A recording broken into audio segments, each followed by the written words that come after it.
Cell is the basic unit of life. Cells are of two types, prokaryotic cells and eukaryotic cells.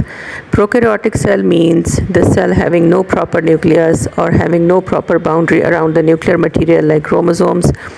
On the other hand, eukaryotic cell is found in all other kingdoms except Monera. These kingdoms include animals, plants, fungi, etc. All eukaryotic cells have three basic parts. Number first is the plasma membrane. Plasma membrane is the outermost boundary of the cell. It separates the internal metabolic events from the environment and allows them to proceed in organized, controlled ways. It is just like our skin is present between the environment and our internal body organs. In the same way, the plasma membrane separates the internal metabolic events of the cell from the environment around it. The plasma membrane also has specific receptors for external molecules that alter the cell's function.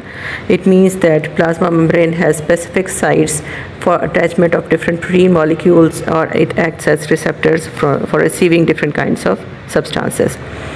Second part is the cytoplasm. Cytoplasm is a fluid portion of the cell outside the nucleus. The semi-fluid portion of the cytoplasm is called cytosol. Cytosol is basically the liquid part or water-containing part, and suspended within the cytosol are the organelles. These organelles are the small structures which regulate the functions of the cell. The third part is the nucleus. It is almost in the middle part of the cell. The nucleus is cell control center.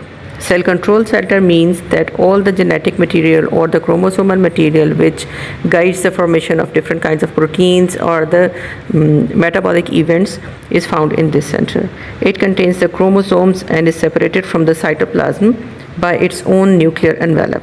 This is the basic feature which eukaryotic cells have other than the prokaryotes. The nuclear envelope surrounds the nuclear material, and it is selectively permeable or selectively sorted from the other parts of the cell like cytoplasm and plasma membrane.